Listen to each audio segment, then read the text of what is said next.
Buenos días.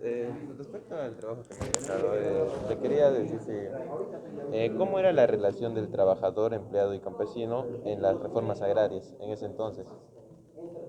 O más o menos, ¿por qué se acuerda Ya, sobre las reformas te voy agrarias? a contestar.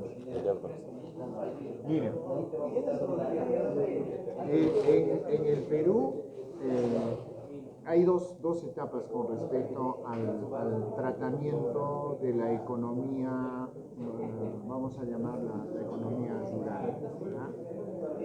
Eh, Antes de la reforma agraria de 1968, creo que con Velasco Alvarado, ni todas las personas que trabajaban en el campo estaban prácticamente sometidos a las órdenes del dueño de las tierras. Normalmente una familia era dueña de grandes extensiones de territorio, sobre todo en la parte altoandina. Estamos hablando de hasta Ayacucho, Cusco, Puno. Habían extensiones de terrenos cuyos dueños eran gente pudiente.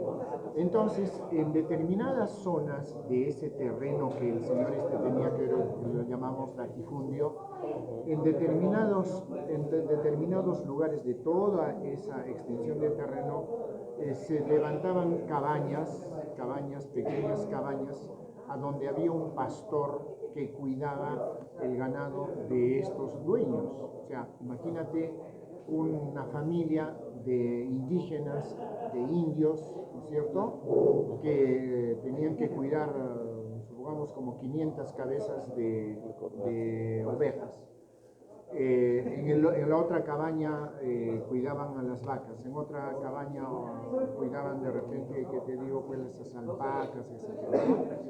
Entonces, la manera como la relación que había entre el dueño, que eran los latifundistas, con los pastores, no había una relación de remunerativa, o sea, no le pagaban a la gente.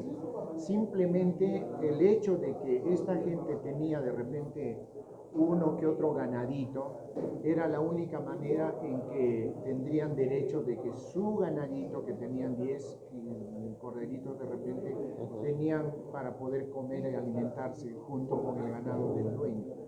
Era esa única manera de poder ser recompensado en su trabajo. Pero además estos campesinos tenían que juntarse ocasionalmente, puede ser una vez a la semana, o cuando haya cosecha, o cuando haya tener que hacer trasquila de ganados, etcétera, o matanzas. Entonces se reunían a todos los que vivían en su latifundio para hacer esas actividades, y en esas actividades lo único que se les daba era comer, la alimentación, coca, alcohol. De repente, cuando terminaba toda la actividad, se les daba un poco de maíz, o se les regalaba un poco de chuño, o papas, en fin, harina, se les dotaba.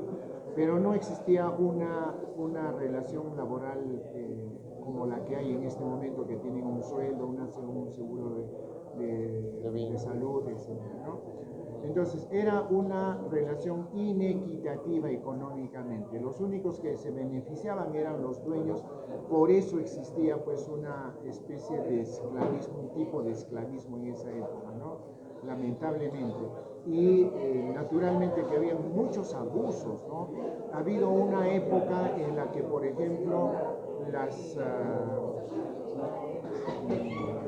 señoritas que vivían en esas cabañas, las chicas, tenían, supongamos, una edad como para lograr un matrimonio como algún otro muchacho de otra hacienda, por ejemplo. Entonces tenían que pedirle permiso al dueño de que se va a casar esa chica Con otro. joven. Y ahí ha habido, incluso hay un libro donde se habla de la famosa pernada, en la que el dueño tenía que acostarse primero con la chica que se va a casar. O sea, se llegaron a esos extremos de abuso, ¿no? Habría que estudiarlo, no recuerdo exactamente en qué libro está ese asunto de la pernada. Valdría la pena que lo averigües y lo leas, ¿ya? Pero definitivamente hay una relación en extremo de abuso, de esclavismo, de atropello, y la reforma agraria tiene justamente la intención de que los que trabajan deberían ser dueños de la producción de esas tierras. Eso nada más. Muchas gracias, profesor.